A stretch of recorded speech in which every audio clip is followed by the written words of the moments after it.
Imaginez. Une chaise longue disparaît mystérieusement sur une plage bondée, en plein été, et ce détail banal devient la clé d'un secret inimaginable. Oui, mes amis, Hercule Poirot se retrouve face à une énigme qui commence par un simple transat, mais qui cache un complot capable de choquer toute l'Europe. Vous pensez qu'une chaise longue n'a aucune importance? Détrompez-vous. Ce que Poirot va découvrir derrière cette disparition va bouleverser toutes vos certitudes. Et vous, qu'en pensez-vous? La chaise a-t-elle été volée par hasard? Ou fait-elle partie d'un plan diabolique? Dites-le-moi dans les commentaires. Vous croyez au hasard ou au crime parfait? Restez avec moi jusqu'à la fin, car la vérité que Poirot mettra à jour vous laissera sans voix. Vous n'allez pas croire ce qu'elle cachait. Un matin éclatant baignait la côte d'Azur, et les vagues roulaient doucement sur le sable doré. Les touristes installaient leurs parasols, les enfants riaient, et l'air embaumait l'odeur salée de la mer. Mais au milieu de cette scène idyllique, quelque chose d'étrange se préparait.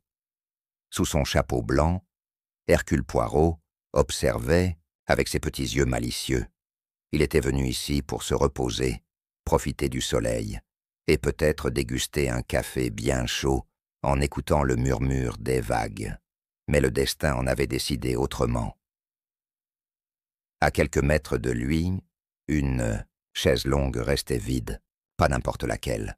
Elle appartenait à une élégante dame anglaise, connue pour ne jamais se séparer de son roman et de son éventail en ivoire. Pourtant, ce matin-là, la chaise avait disparu. Les gens riaient, se baignaient, bronzaient. Personne ne semblait remarquer l'absence de l'objet. Mais Poirot, lui, ne pouvait détourner son regard. Ses petites cellules grises lui murmuraient déjà qu'un simple transat ne disparaît jamais sans raison. Il s'approcha de l'endroit exact où la chaise devait se trouver. Sur le sable, il distingua des marques étranges, 2 lignes profondes, comme si quelque chose de lourd avait été traîné en silence, loin des regards. Quelle absurdité, pensa Poirot. Voler une chaise longue, cela semble ridicule, mais parfois, le crime parfait commence par un détail insignifiant. Son instinct lui soufflait qu'il devait rester attentif. Un serveur de café, essoufflé, s'approcha et murmura « Monsieur Poirot, ce n'est pas seulement une chaise qui a disparu. La dame anglaise qui l'occupait hier soir n'est plus là non plus. » Un frisson parcourut la plage ensoleillée. Le rire des enfants semblait soudain plus lointain, presque irréel. La mer, elle-même, paraissait retenir son souffle. Poirot se redressa, ses moustaches frémissantes. « Ah, mes amis, nous voici au commencement d'une affaire bien plus sombre que les apparences ne le laissent croire. » Poirot fit signe au serveur de s'asseoir à ses côtés. D'un ton calme mais autoritaire, il demanda chaque détail. À quelle heure la dame avait été vue pour la dernière fois, qui l'avait accompagnée, et surtout, pourquoi personne n'avait remarqué son absence avant ce matin. Le jeune homme, visiblement troublé, expliqua que la dame anglaise avait quitté la plage la veille au soir, peu avant le coucher du soleil. Elle avait parlé à un inconnu, un homme en costume clair qui semblait nerveux. Personne ne sut dire s'il était un ami ou un étranger de passage. Les vacanciers, curieux, commençaient à tendre l'oreille. Les murmures se répandirent comme une traînée de poudre. Une chaise disparue, une femme absente, et maintenant un inconnu mystérieux. Sur une plage mondaine, rien ne restait secret bien longtemps. Poirot observa la scène avec gravité. Chaque détail comptait. Les empreintes, dans le sable, les témoins bavards, l'atmosphère lourde de curiosité et de peur. Tout cela formait déjà les pièces d'un puzzle que seul son esprit méthodique pouvait assembler. Il marcha lentement le long du rivage, ses chaussures laissant des traces nettes derrière lui. Tout à coup, Il s'arrêta, là, entre deux. Parasol renversé par le vent de la nuit, il découvrit un objet abandonné, un éventail brisé, avec une plume arrachée. Il ramassa l'éventail avec précaution. « Voilà une preuve, » murmura-t-il. « Une femme ne se sépare jamais de son éventail, sans une très bonne raison, ou sans contrainte. » Les regards se tournèrent vers lui, pleins d'inquiétude. Certains chuchotaient que la dame avait fui volontairement. D'autres affirmaient qu'elle avait été enlevée. Mais Poirot savait déjà que la vérité se trouvait ailleurs, dissimulée derrière l'apparente banalité de la chaise disparue. Il leva les yeux vers l'horizon, où un yacht luxueux brillait au loin sous la lumière éclatante du soleil. Une intuition naquit dans son esprit. Ce bateau n'était pas là par hasard. « Mesdames et messieurs, » déclara Poirot avec solennité, « ce mystère ne fait que commencer, et je vous promets que la révélation sera plus étonnante que... Vous ne pouvez l'imaginer. » Alors que Poirot observait encore le yacht immobile à l'horizon, une voix fluette interrompit ses pensées. Une petite fille, tenant une pelle de sable dans ses mains, fixait l'éventail brisé avec de grands yeux curieux. « Monsieur, je l'ai vu, » murmura-t-elle d'un ton hésitant. Poirot se pencha doucement, son regard devenant attentif. L'enfant, à peine âgé de 8 ans, jouait la veille, non loin de la chaise disparue. Elle avait remarqué quelque chose que les adultes, distraits par leur conversation mondaine, n'avaient pas vu. Elle expliqua qu'un homme avait soulevé la chaise comme si elle ne pesait rien, et que la dame anglaise semblait protester faiblement. Mais ce détail glaça le sang de Poirot. L'homme avait posé un doigt sur ses lèvres, exigeant le silence de l'enfant, avant de s'éloigner vers la sortie de la plage. Un silence pesant s'installa. Les badauds, qui jusque-là chuchotaient avec légèreté, sentirent macamment la gravité de la révélation. Une simple chaise longue n'était plus un objet disparu. C'était une scène de crime, sous leurs yeux, ignorée par tous, sauf une fillette. Poirot remercia l'enfant avec une douceur rare. « Vous avez des yeux très observateurs, mademoiselle. Grâce à vous, la vérité s'approche déjà. » Ses moustaches frémirent d'impatience. Les petites cellules grises venaient de recevoir un cadeau précieux, un témoignage brut, innocent, mais fondamental. Il nota chaque détail dans son carnet, traçant de petites lignes nettes, comme les fils d'une toile qui se tissaient autour du suspect. L'homme en costume clair, le geste autoritaire, l'éventail abandonné. Tout commençait à s'emboîter, mais il savait aussi que ce témoignage mettait l'enfant en danger. Si le mystérieux inconnu apprenait qu'elle avait parlé, il pourrait revenir pour la réduire au silence. Poirot resserra les poings. Il devait agir vite. Alors qu'il s'éloignait pour interroger d'autres témoins, ses yeux se posèrent à nouveau sur le yacht brillant au soleil. Une certitude se forma en lui. La clé de l'énigme flottait sur cette mer tranquille, attendant qu'il ose y monter. Et déjà, il pressentait que ce qui avait commencé comme un banal vol de chaises longues allait se transformer en une affaire de portée internationale. Le soleil montait haut dans le ciel, et pourtant Poirot sentait une ombre peser sur cette plage, en apparence paisible. Ses yeux fixaient obstinément le yacht blanc, immaculé, ancré au large. Trop élégant, trop silencieux, trop suspect. Il demanda à un maître nageur s'il connaissait le propriétaire du navire. L'homme haussa les épaules, mais ajouta qu'il appartenait à un riche collectionneur venu récemment de Londres. Un nom circulait déjà dans les conversations mondaines. Lord Ashbury. Poirot plissa les yeux. Ce nom ne lui était pas inconnu. Quelques années plus tôt, Ashbury avait été mêlé à une étrange affaire de contrefaçon de tableaux, étouffé par manque de preuves. Un aristocrate charmant, en façade, mais dont la réputation restait entachée d'ombre. Le détective observa longuement le mouvement discret des marins à bord. Pas de musique, pas de rire mondain, seulement une vigilance pesante. Cela ressemblait moins à des vacances qu'à une forteresse flottante. Poirot nota mentalement que la dame anglaise, disparue, était également passionnée d'art.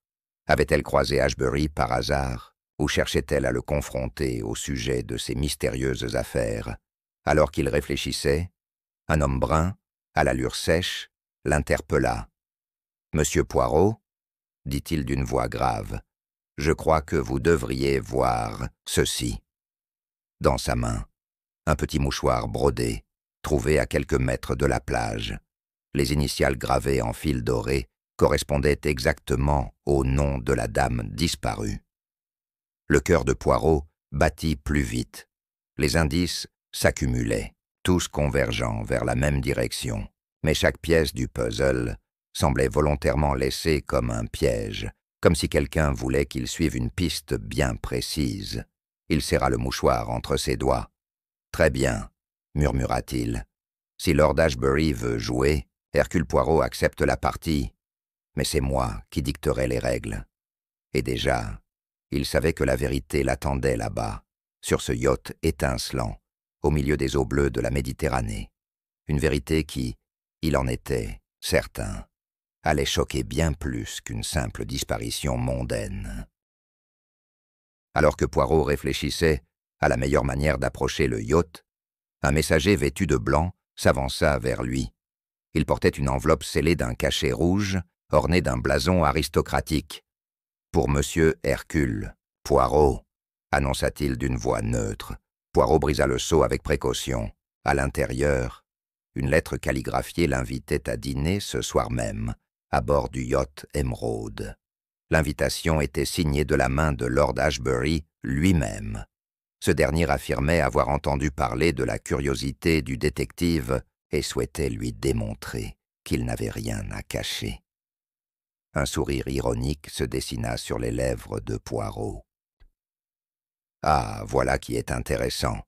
L'homme soupçonné de cacher un secret se hâte de m'ouvrir ses portes. Cela, mes amis, est déjà un aveu. » Les badauds, eux, murmuraient avec excitation. Certains affirmaient qu'Ashbury voulait piéger Poirot, d'autres qu'il voulait simplement sauver son honneur. Mais Poirot savait une chose. Les criminels, même les plus raffinés, commettaient toujours l'erreur de croire qu'ils pouvaient contrôler l'enquêteur. Toute la journée, Poirot resta sur la plage, observant discrètement les allées et venues des marins qui transportaient des caisses mystérieuses vers le navire. Il nota chaque détail. La prudence excessive des porteurs, la manière dont ils vérifiaient sans cesse qu'on ne les observait pas, et surtout, l'absence totale de rires ou de musique sur ce soi-disant yacht de plaisance. À la tombée du bientôt jour, la mer se couvrit de reflets dorés. Poirot, vêtu de son costume impeccable et de son chapeau clair, monta à bord d'une petite barque mise à sa disposition. Tandis qu'il approchait du Emeraude, une étrange sensation d'être attendu l'envahit. Les marins l'accueillirent avec une politesse glaciale. Le silence du pont contrastait violemment avec le scintillement des lustres visibles à travers les hublots. Poirot avançait, ses pas résonnant sur le bois ciré, comme si chaque écho annonçait le début d'un duel intellectuel. Et lorsqu'enfin il franchit la grande porte de la salle à manger, il aperçut Lord Ashbury, assis seul à une immense table dressée. Le sourire du lord était courtois, mais ses yeux froids brillaient d'une lueur dangereuse. « Bienvenue, monsieur Poirot, » dit-il d'une voix mielleuse. « Je crois que vous avez des questions à me poser, mais soyez certain d'une chose, ce que vous découvrirez ce soir dépasse de loin une simple chaise longue disparue. » La salle à manger brillait de 1000 feux, éclairée par des lustres de cristal. Pourtant, malgré tout ce luxe, l'air paraissait lourd, presque étouffant. Poirot, toujours impeccable, prit place face à Lord Ashbury, qui l'observait avec un calme presque provocateur. Le repas commença dans un silence étrange. Des plats raffinés furent servis. Huîtres fraîches, poissons grillés, vins précieux. Mais Poirot ne touchait presque pas à son assiette. Il se contentait de fixer son hôte, ses petites cellules grises en éveil, cherchant derrière chaque geste une intention cachée. « Monsieur Poirot, » dit Ashbury, en brisant enfin le silence, « on m'a rapporté que vous m'espionnez depuis la plage. Une chaise longue a disparu, dites-vous. Quelle absurdité! Voulez-vous vraiment gâcher vos vacances pour si peu ?» Poirot fit glisser ses doigts sur l'éventail brisé qu'il avait apporté et le posa délicatement sur la table. Une chaise longue, peut-être, mais aussi une femme, et vous conviendrez qu'une disparition humaine n'a rien de banal. Les yeux d'Ashbury s'assombrirent. Il avala une gorgée de vin avant de répondre, avec un sourire glacé. Les femmes disparaissent souvent, certaines par caprice, d'autres par choix. Peut-être celle-ci ne voulait-elle plus être trouvée. Poirot pencha légèrement la tête, ses moustaches frémissant. « Ah, mais voyez-vous, je ne crois pas aux disparitions volontaires quand il reste derrière elle un éventail brisé et un mouchoir ensanglanté. » Le silence retomba comme une lame. Un marin entra discrètement, apportant un plat qu'il déposa avec nervosité, puis sortit précipitamment. Poirot nota ce comportement. Ce navire entier respirait la peur, comme si chaque âme à bord portait un secret qu'elle n'osait révéler. Ashbury se pencha alors vers Poirot. Sa voix devint plus basse, presque un murmure. « Si vous continuez à fouiller, vous mettrez en danger non seulement votre vie, mais aussi celle de cette femme que vous cherchez. » Poirot, imperturbable, se redressa. « Monsieur le Lord, sachez une chose, je ne recule jamais devant la vérité, et ce soir, je vous le promets, vos mensonges commenceront à se fissurer. » Après le dîner tendu, Poirot demanda la permission de visiter le yacht. Ashbury, faussement détendu, accepta avec un geste de la main. « Explorez donc, monsieur Poirot, rien ici ne vous semblera suspect, » y dit-il, son sourire masquant une évidente nervosité. Accompagné d'un marin silencieux, Poirot parcourut les longs couloirs lambrissés. Chaque porte fermée semblait dissimuler un secret. Ses yeux scrutaient les moindres détails. Une trace de boue sur un tapis immaculé, une odeur inhabituelle de chloroforme, un verrou récemment forcé. Puis il s'arrêta devant une porte particulière. Contrairement aux autres, elle était renforcée de métal et surveillée par un matelot aux épaules larges. « Partie privée, monsieur », déclara sèchement l'homme en croisant les bras. Poirot s'inclina poliment, mais intérieurement, ses petites cellules grises s'agitaient. Une porte interdite est toujours celle qui cache la vérité. Il fit mine de poursuivre sa visite, mais déjà il avait décidé d'y revenir, coûte que coûte. Alors qu'il descendait vers la cale, un bruit discret attira son attention. Un léger sanglot, étouffé, derrière une cloison. Poirot s'approcha, colla son oreille au mur, et son cœur se serra. C'était une voix de femme. Il frappa discrètement 3 fois. Le silence retomba, puis un souffle apeuré répondit « Aidez-moi, je vous en supplie. » Poirot reconnut. Aussitôt l'accent britannique de la dame anglaise disparut.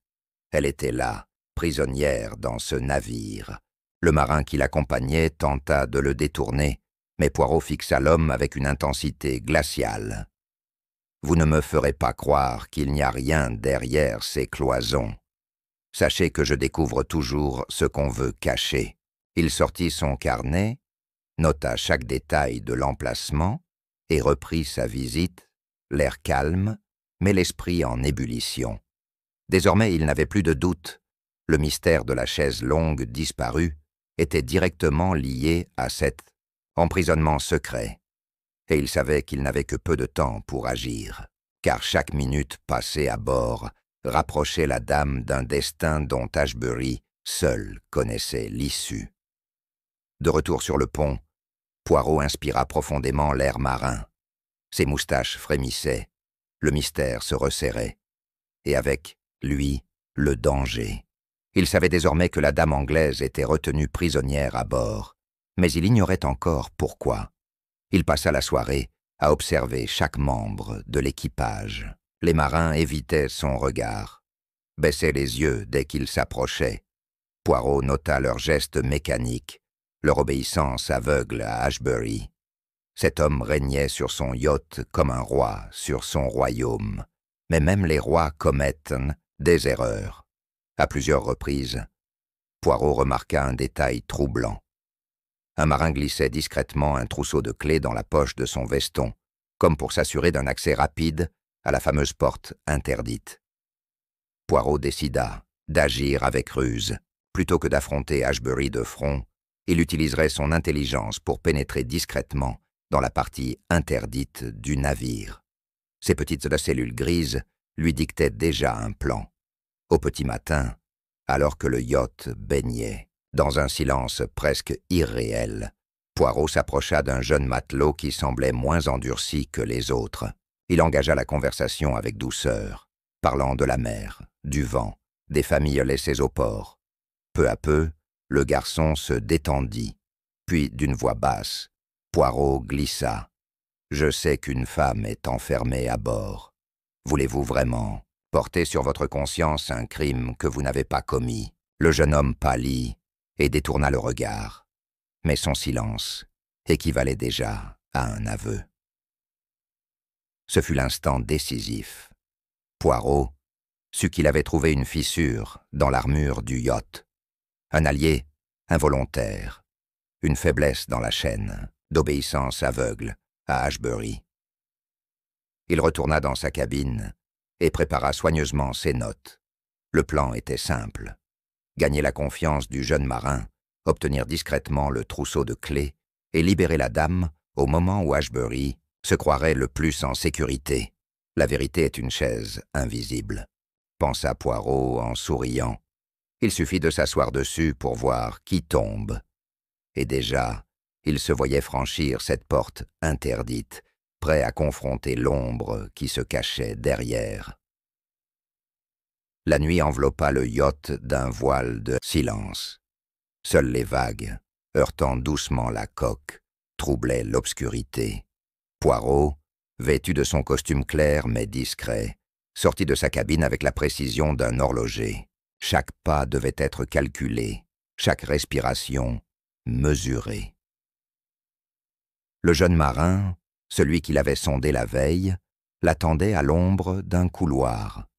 Sans un mot, il glissa le trousseau de clés dans la main de Poirot. Ses yeux tremblaient de peur, mais aussi d'un désir secret de justice. Poirot lui adressa un hochement de tête reconnaissant. Avançant prudemment, Poirot rejoignit la porte métallique. Ses doigts tremblèrent à peine lorsqu'il inséra la clé dans la serrure. Un déclic sec résonna dans le silence, comme un coup de tonnerre contenu. La porte s'ouvrit lentement, dévoilant un couloir étroit et sombre. L'air y était étouffant, chargé d'humidité et de sel.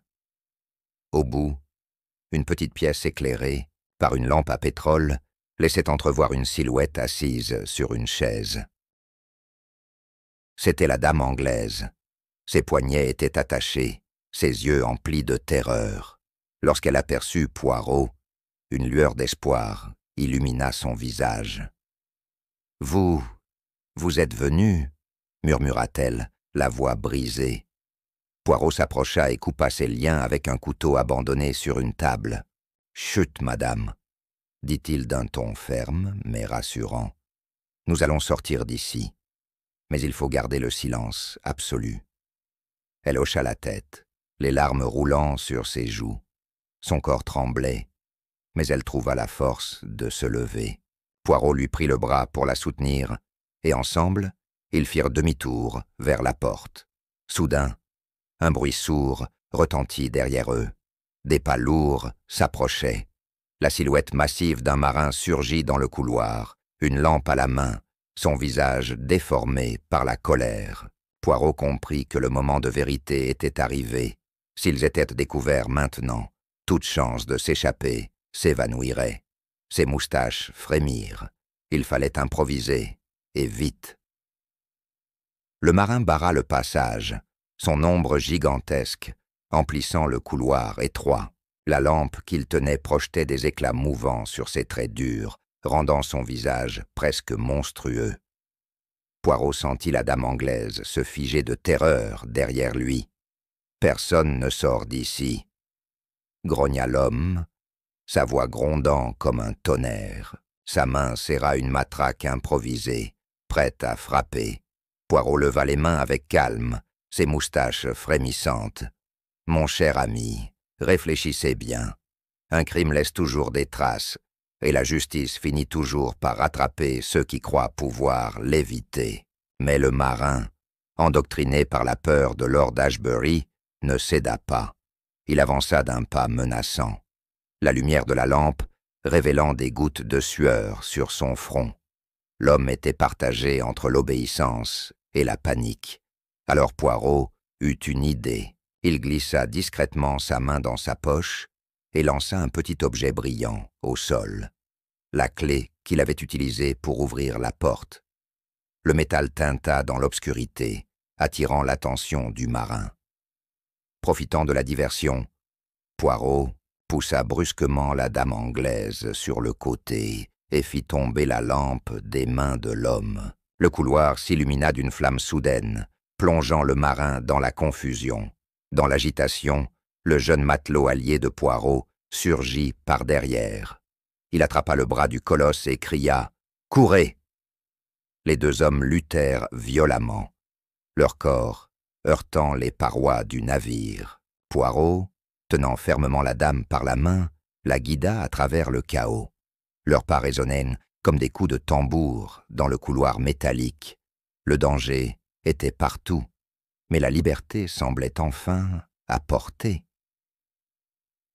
Alors qu'ils atteignaient la sortie, Poirot se retourna une dernière fois. Le combat faisait rage dans l'ombre. Mais une certitude éclata dans son esprit. Ce n'était là qu'une bataille. La véritable guerre se jouerait face à Ashbury lui-même. Le vent marin fouettait le visage de Poirot tandis qu'il émergeait sur le pont, tenant fermement la dame anglaise par le bras. La lune éclairait la scène d'une lumière blafarde, transformant le yacht en théâtre d'ombre et de secrets. Mais déjà, Lord Ashbury les attendait. Il se tenait droit au centre du pont, vêtu d'un manteau long qui battait au vent. Ses yeux brillaient d'une lueur glaciale, et son sourire arrogant ne laissait place à aucun doute. Il savait que Poirot avait découvert la vérité. « Vous avez été plus rapide que je ne l'imaginais, monsieur Poirot, » dit-il d'une voix calme. « Mais croyez-vous vraiment pouvoir quitter ce navire vivant ?» Poirot s'avança d'un pas, imperturbable. « Mon cher Lord, vos menaces ne me surprennent pas. Ce qui m'intéresse, c'est pourquoi vous retenez cette femme. Une chaise longue disparue, un éventail brisé, et maintenant une captive. Quel lien cherchez-vous à dissimuler ?» Ashbury éclata d'un rire froid. « Vous voulez la vérité ? Elle a vu ce qu'elle n'aurait jamais dû voir. Hier soir, sur cette plage, une transaction s'est déroulée, une livraison précieuse, et cette femme s'est trouvée au mauvais endroit, au mauvais moment. » La dame anglaise, tremblante, trouva la force de parler. « C'est faux. J'ai seulement vu vos hommes transporter des caisses vers le yacht, et j'ai compris qu'il ne s'agissait pas de simples bagages. Vous trafiquez des œuvres d'art volées. » Le visage de Poirot s'illumina. Ses petites cellules grises venaient de confirmer ce qu'il soupçonnait depuis le début. Voilà donc la clé du mystère. La chaise longue n'était qu'un leurre, un prétexte pour masquer un crime bien plus grand. Ashbury, furieux, fit signe à deux marins armés de s'approcher. Mais Poirot, d'un geste assuré, leva la main. « Avant de commettre une erreur irréparable, réfléchissez bien, monsieur.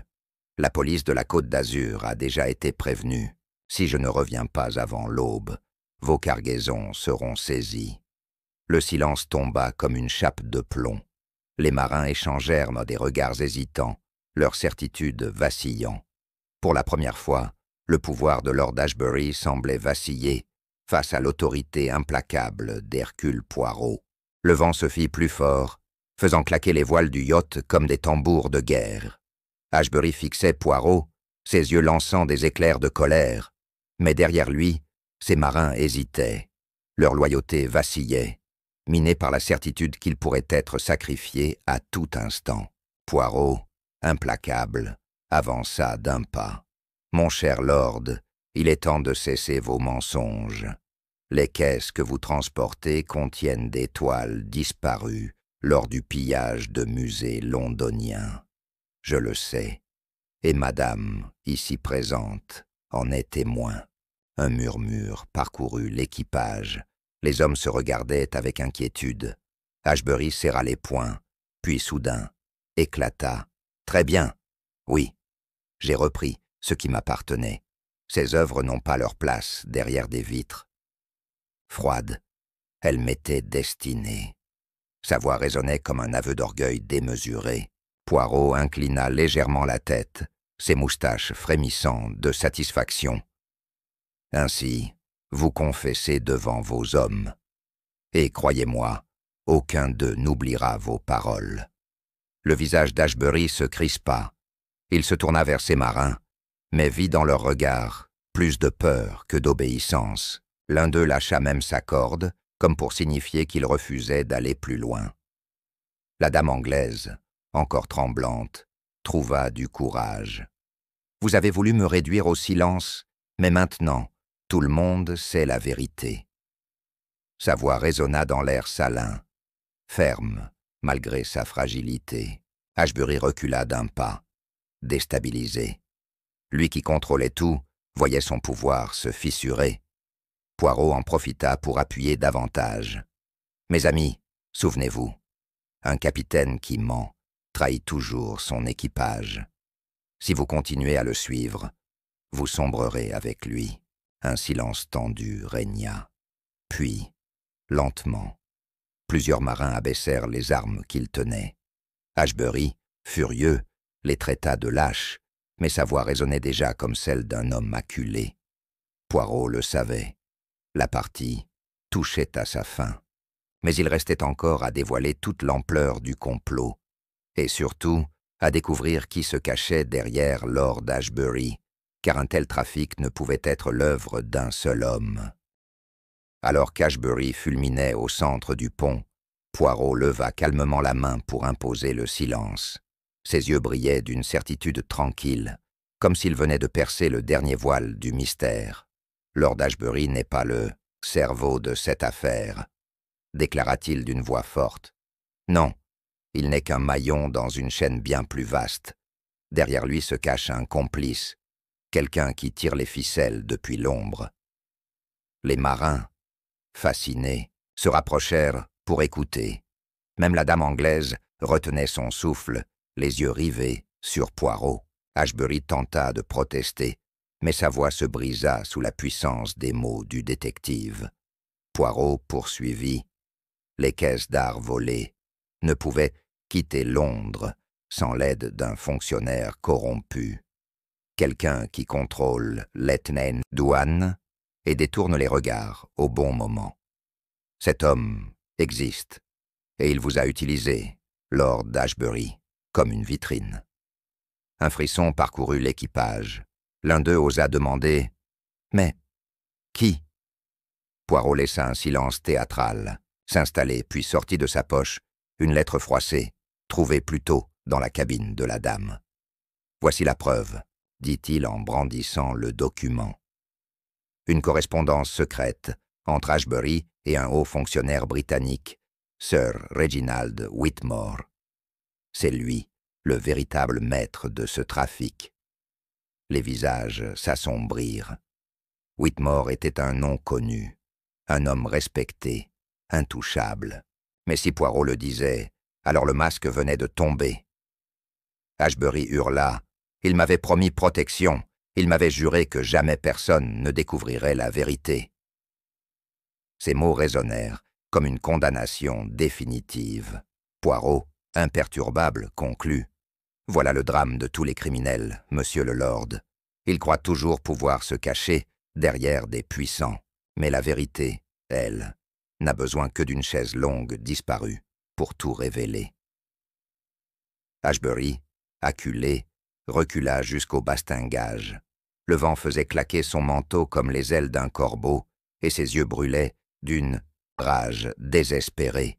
Autour de lui, les marins l'abandonnaient un à un, baissant leurs armes, refusant désormais d'obéir à un homme démasqué. « Vous ne comprenez pas !» hurla-t-il.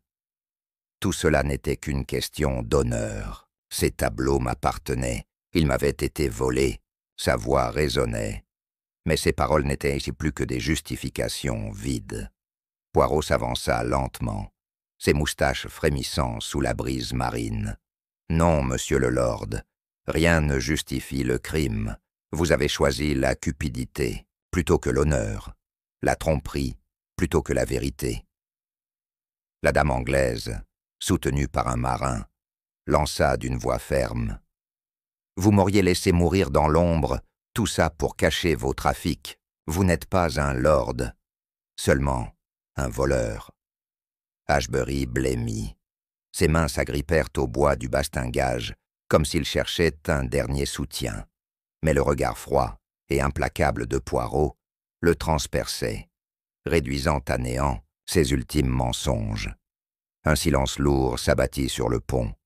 Puis, d'une voix plus basse, presque brisée, Ashbury murmura « Whitmore m'avait promis que tout serait effacé. Et vous, vous avez tout détruit. » Poirot inclina la tête. « La vérité ne se détruit jamais, monsieur. Elle attend, patiente, qu'un détail infime, une chaise longue disparue, vienne la mettre en lumière. » Les marins saisirent alors Ashbury par les bras, ne lui laissant aucune échappatoire. Ses cris de rage se perdirent dans le fracas des vagues. Le seigneur arrogant, maître de son navire, n'était plus qu'un prisonnier. Poirot croisa les bras, observant la scène. Avec gravité, il savait que la justice commençait seulement, et que le véritable combat aurait lieu à Londres, lorsque Sir Whitmore serait contraint de répondre de ses crimes. L'aube se leva sur la Méditerranée, peignant le ciel de nuances roses, dorées. Le yacht, autrefois symbole de puissance et de luxe, ressemblait maintenant à une cage flottante, où la vérité avait éclaté comme une tempête. Poirot, debout sur le pont, observait la mer avec un calme solennel. La dame anglaise, libre à présent, s'approcha de lui. Ses yeux brillaient encore de larmes, mais un sourire reconnaissant se dessina sur son visage. « Sans vous, monsieur Poirot, je n'aurais jamais revu la lumière du jour. » Il inclina légèrement la tête. « Madame, il n'existe pas de mystère trop petit pour cacher un grand crime. Une chaise longue disparue a suffi à révéler tout un réseau de mensonges. Les marins, libérés de la tyrannie d'Ashbury, s'affairaient déjà à préparer le retour vers la côte. Chacun savait que le nom de Lord Ashbury resterait à jamais entaché de honte. Quant à Sir Whitmore, Poirot avait déjà rédigé un télégramme. La justice britannique allait bientôt l'encercler. Ashbury, menotté, fixait le sol, son arrogance brisée. « Vous ne comprenez pas, Poirot, » murmura-t-il. « Whitmore n'est qu'un pion. Il y a encore plus grand derrière lui. » Mais Poirot détourna simplement le regard. La vérité complète viendrait en son temps.